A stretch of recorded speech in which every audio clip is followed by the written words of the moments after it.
Hello dear students, कैसे हो? I hope आप सभी स्वस्थ होंगे, मस्त होंगे और जबरदस्त होंगे। मैं आपका अपना आयुष सर आप सभी के लिए इन बातों के ऊपर बात करने आया हूं कि आखिरकार बचे हुए 10 दिन में आप ऐसा क्या करें, ऐसे कौन से पॉइंट्स को फॉलो करें और अपने लाइफ में इंप्लीमेंट करें इन 10 दिनों के लिए, ताकि आपका अप्रैल अटेम्प्ट खराब ना हो। जो हादसा आपके साथ जनवरी अटेम्प्ट में हुआ है वो हादसा आपके साथ अप्रैल में रिपीट ना हो और अप्रैल अटेम्प्ट में आप गर्दा मचा के रख दे। तो आइए बात करते हैं उन पॉइंट्स के ऊपर में। तो जो सबसे पहला पॉइंट है कि आपको हर दिन क्या करना है, रिवाइज करना है 5 चैप्टर्स का रिवीजन करना है। अब ये याद रखिए, इन 5 चैप्टर्स का जो रिवीजन आप करेंगे हर अल्टरनेट डेज पे करेंगे, हर अल्टरनेट डेज पे करेंगे। Are you getting my points? हर अल्टरनेट डेज पे करेंगे। अब बोलेंगे सर अल्टरनेट डेज पे क्यों करेंगे? अल्टरनेट डेज पे करने का कारण यह है कि जब आप इस 5 चैप्टर का रिवीजन कर ले तो आपको क्या करना है, दूसरे दिन इन 5 चैप्टर्स पर बेस्ड टेस्ट कंडक्ट अपने लिए कराना है। ऐसे बहुत सारे प्लेटफॉर्म्स हैं जहां पर आप टेस्ट दे सकते हैं। आपने जो 5 चैप्टर्स को रिवाइज किया उन चैप्टर्स को सेलेक्ट करिए, वो प्लेटफॉर्म आपके लिए ऑटोमेटिकली एक टेस्ट कंडक्ट करके दे देगा, आप उसको बड़े अच्छे से दीजिए। क्लियर? जो टेस्ट सीरीज ज्वाइन कर रखा है वो अल्टरनेट डेज पे नहीं करेगा। मैं उन बच्चों के लिए बता रहा हूं जिनका अभी तक प्रिपरेशन मतलब न्यूनतम है, बहुत कम अमाउंट में वो कर रखे हैं, मैं उनके लिए ये बातें कर रहा हूं। Is it clear? जिनका प्रिपरेशन शानदार चल रहा है, बस उनको रिवीजन करना, जो भी टेस्ट सीरीज उन्होंने ज्वाइन कर रखा उस टेस्ट सीरीज को फॉलो करना है और एनालिसिस करना है। तो मैं ये 7 बातें उनके लिए बता रहा हूं जो अभी तक कुछ भी नहीं किए हैं, लेकिन वो चाहते हैं कि उनके अप्रैल अटेम्प्ट में 60 से ज्यादा नंबर आ जाए। तो सबसे पहले 5 चैप्टर रिवाइज करना हर अल्टरनेट डेज पे। आज आपने अगर 5 चैप्टर रिवाइज किया है तो उसके साथ रिवीजन में और क्या आपको ऐड करना है, आपको रिवीजन में पीवाईक्यूज को सॉल्व करना है 2026 और 2025। अब बहुत के मन में आएगा सर हम रिवीजन कैसे करेंगे? तो ऑलरेडी आपके पास आपके नोट्स होंगे उस चैप्टर के, और या फिर आपके पास शॉर्ट नोट्स होंगे, आप उनका हेल्प ले सकते हैं अपने इस 5 चैप्टर को रिवाइज करने के लिए। लेकिन मैं बार बार बोल रहा हूं, अगर आपने सवाल सॉल्व नहीं किया है, प्रैक्टिस नहीं किया है, तो एटलीस्ट 2026 जनवरी अटेम्प्ट में आए हुए सवाल और 2025 के सवालों को जरूर आपको लगाना है। नेक्स्ट पॉइंट आता है कि सर हम कितने टेस्ट देंगे? तो मैं आपको बोला एक दिन आपने रिवीजन किया, दूसरा दिन आप उससे रिलेटेड टेस्ट देंगे। लेकिन जैसे जैसे आप आगे बढ़ेंगे उनमें चैप्टर्स ऐड होगा। ऐसा नहीं कि आपने 5 चैप्टर पढ़ा बस उसी 5 चैप्टर का टेस्ट देना। नेक्स्ट अल्टरनेट डेज में जब आपने 5 चैप्टर पढ़ लिया और उसके अल्टरनेट डेज पे आपने टेस्ट परफॉर्म करने के लिए गए, तो इस 5 चैप्टर को भी इंक्लूड करना है और जो नया 5 चैप्टर पढ़ा है वो भी इंक्लूड करना है, ये नहीं उसको छोड़ देना है।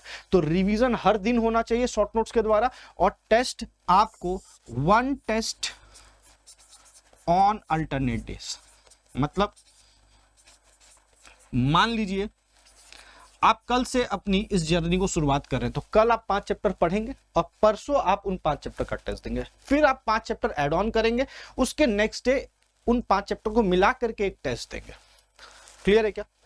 अब मैं बता दूं, जब आप टेस्ट दे रहे हो कि सर एक ही टेस्ट क्यों दे, एक से अधिक टेस्ट क्यों ना दे, तो मैं आपको बता दूं जो आप टेस्ट दे रहे हो ना उसको एनालाइज करना बड़ा इंपॉर्टेंट हो जाता है। ये नहीं सिर्फ टेस्ट दे दिया हो गया काम। क्लियर? नेक्स्ट बात करेंगे ऐसे कौन कौन से चैप्टर है भैया जिसको हमको पढ़ना ही है, मस्ट डू चैप्टर्स कौन कौन से हैं।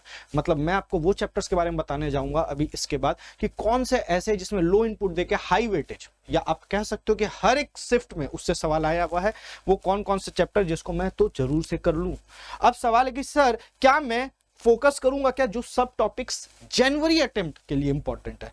तो मैं आपको बता दूं इसका लिंक भी आपको मेरा कमेंट बॉक्स में मिल जाएगा, या फिर आप मेरे टेलीग्राम ग्रुप को ज्वाइन कर सकते हैं। वहां पर आपको इन सब टॉपिक्स के आपको एक शीट मिलेगा, एक्सेल शीट, जहां पर हमने हर शिफ्ट में आए हुए सवालों को वहां पर सजा रखा है।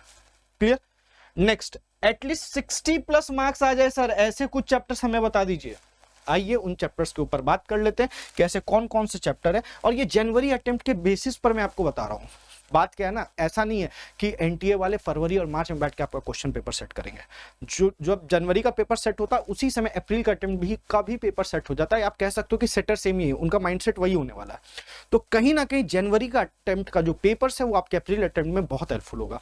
अगर 2 4 5 6 क्वेश्चन भी आपको ऐसे मिल जाते हैं जिनमें टॉपिक्स रिपीटेड है, ये आपके लिए बड़ा हेल्पफुल होने वाला है। तो आइए बात करें, तो सबसे ज्यादा आप देखो थर्मोडायनेमिक्स से 14 क्वेश्चन आया, मतलब हर शिफ्ट में एक सवाल है, आप इसको जरूर कर लीजिएगा।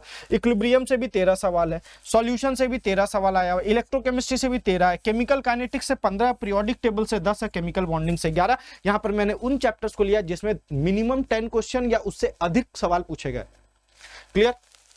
तो इधर ऐसे 7 चैप्टर है और यहाँ पर आप देख रहे हैं कोऑर्डिनेशन से 20 हाईली इंपॉर्टेंट चैप्टर है भैया। एनसीईआरटी के एक एक लाइन को पढ़ लेना, इससे एक सवाल तो पक्का ही है, 2 भी आ सकते हैं। डी एंड एफ ब्लॉक से भी 9 छोटा सा चैप्टर, इससे एकदम आएगा। पी ब्लॉक से भी 11th है। मैं बता दूं इन 3 चैप्टर्स के लिए आप एनसीईआरटी के लाइन बाय लाइन को जरूर एक बार रीड कर लेना, एक नहीं आप 2 बार कर सकते हो, 2 बार कर लेना। वहीं अगर मैं बात करूं जीओसी और आईयूपीएससी का 18 प्रैक्टिकल ऑर्गेनिक केमिस्ट्री में न्यूमेरिकल का जिल्दाल मेथड हो गया चाहे कैरस मेथड हो गया, इन सारे का न्यूमेरिकल एस्पेक्ट्स को जरूर देखिएगा। 13 सवाल है, मतलब हर शिफ्ट में एक सवाल तो है ही है मिनिमम, किसी किसी में दो भी पूछ दिया है। हाइड्रोकार्बन एंड एरोमेटिक कंपाउंड से 15 है, हेलो एल्कोन्स एंड हेलो अरीन से 12 है, एल्डिहाइड कीटोन एंड कार्बोक्सिलिक से 14 क्वेश्चन है, एमीन से 11 है एंड बायोमोलिक्यूल से 9 क्वेश्चन आए हुए हैं। तो आप देख रहे हैं यहाँ टोटल आपके पास 17 क्वेश्चन है, जिनमें आप देख सकते हैं कुछ चैप्टर्स ऐसे भी हैं जिनका रिपीटेशन हुआ है। आपके पास मैंने इतने लिस्ट प्रोवाइड कर दिया है कि जिसमें से इन चैप्टर्स को करने के बाद मिनिमम आप 60+ मार्क्स तो लेकर के आ ही जाएंगे। अब सवाल है सर कौन कौन से टॉपिक्स से इससे सवाल पूछे गए, तो ये पीवाईक्यूज का मैं वीडियोस आपके लिए लेकर के आने का सोच रहा हूं।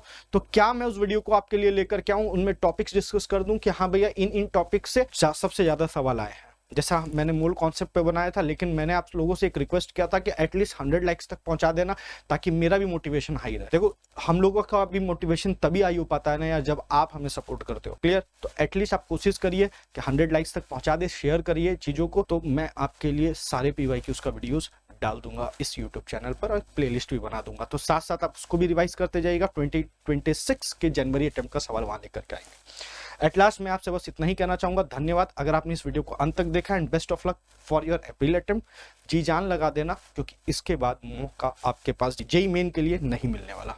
मिलते हैं नेक्स्ट वीडियो में, तब तक के लिए अगेन मैं आपको बोलना चाहूंगा स्वस्थ रहे, मस्त रहे और जबरदस्त रहे।